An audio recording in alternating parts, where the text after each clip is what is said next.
Vice President Kamala Harris is slamming former President Donald Trump for his controversial visit to Arlington National Cemetery earlier this week.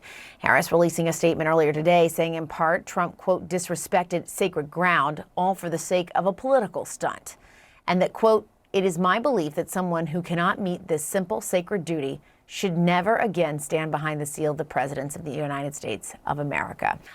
This was the first time Vice President has directly addressed this particular controversy. Alex, what's your reaction to her statement? What do you make of the timing? It took a little bit for this response to come out.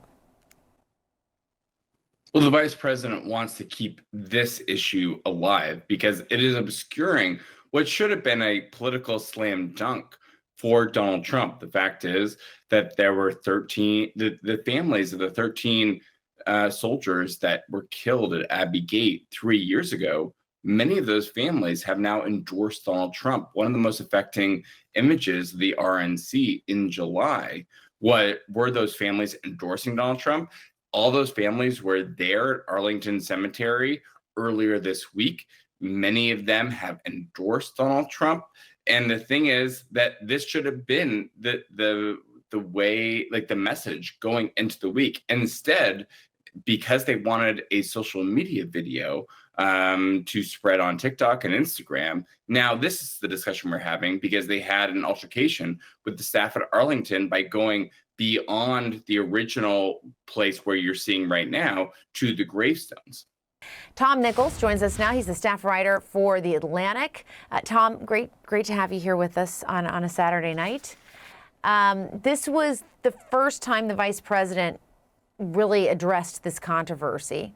What do you think about her statement and more broadly about this whole episode?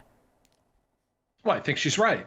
And, Donald Trump has no sense of propriety. He has not even disrespect for veterans and the fallen, but a real contempt for them, and he's made that clear many times. This is the guy who stood there with John Kelly in 2017 in front of the grave of Kelly's son and looked around at this very sacred place and said, "I don't get it. What was in it for them?"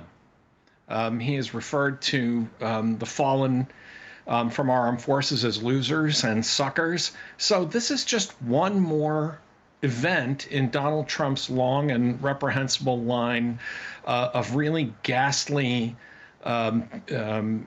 events and just really unacceptable behavior when it comes to America's veterans and particularly to our wounded warriors and our fallen soldiers. And I want to talk more, too, about Vice President Harris and what she's been doing with her campaign. This week, she sat down with CNN's Dana Bash for her first interview since becoming the Democratic nominee for president. And she was asked about some of her previous policy positions, which there have been a lot of questions about. And I want to play some clips of what she said, and then we can talk about it. In 2019, I believe, in a town hall, you said you were asked, would you commit to implementing a federal ban on fracking on your first day in office? And you said, there's no question I'm in favor of banning fracking. So yes. So it changed in that campaign? In 2020, I made very clear where I stand. We are in 2024, and I've not changed that position, nor will I going forward. I kept my word, and I will keep my word. What made you change that position at the time? Well, let's be clear. My values have not changed. Something that you said in 2019 when you first ran, there was a debate. You raised your hand when asked whether or not the border should be decriminalized. Do you still believe that? I believe there should be consequence. We have laws that have to be followed and enforced that address and deal with people who cross our border illegally, and there should be consequence. Dana, I think the most important and most significant aspect of my policy perspective and decisions is my values have not changed. And so, Tom, do you see this? How do you see this playing with some of those voters out there who were on the fence, are still on the fence about where she is on different policies? And do you see this as attack to the middle? I do see it as attack to the center. That's what presidential candidates do. It's what Ronald Reagan did. It's what George H.W. Bush did it. Barack Obama changed his mind on gay marriage. Bill Clinton declared the era of big government over. Running for president is not the same thing as running for Senate in California.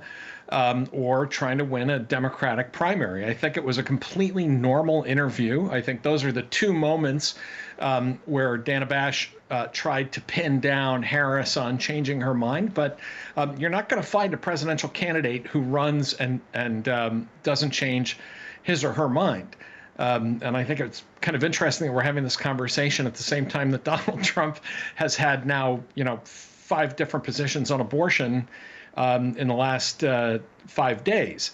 But that's just part of running for president. And I think the rest of the interview was, pretty standard interview for a presidential candidate. And I think it was, nothing revolutionary, nothing, no home runs, no major fouls. It was kind of refreshingly normal, actually, to be honest, in my view. And I do want to ask you about this debate that's right around the corner. I feel like with the holiday weekend, people forget it is right around the corner. Obviously, Harris has been taking shots at the Trump campaign over whether these mics will remain open or closed, and they're working through all of that. But more broadly, how high are the stakes with this debate, do you think? Well, I don't think she's been taking shots at them about the mic. I think they've been. I think she's been kind of trolling Trump about, if you really feel that comfortable, leave the microphones on, because he's going to shout over them anyway, no matter whether they're on or off.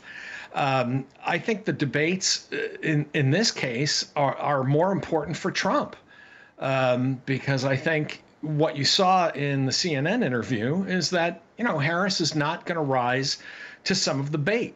I think one of the most effective moments in that interview is when she was asked about one of Trump's, one of his many ghastly racist statements. And she said, same old playbook, next question. And that's exactly what she should have done. And that's the kind of thing that annoys him. He's the one that I think runs the risk of confirming yet again to millions of people that he's unstable, that there's something wrong with him. When Trump's not on television, his approval ratings go up. The more he's on, the more people see of him, his ratings go back down. And I think the debate is a great opportunity for him to look unhinged, as he usually does. And he's been in a meltdown for a few weeks. I don't think that's going to change in the next, as you pointed out, Jessica, it's like we're 8 days away from it now, right, 9 days away from it. I don't think he's going to change in a week and a half. Well, we will all watch it unfold together. Tom Nichols, great to have you. Thanks so much. Thank you.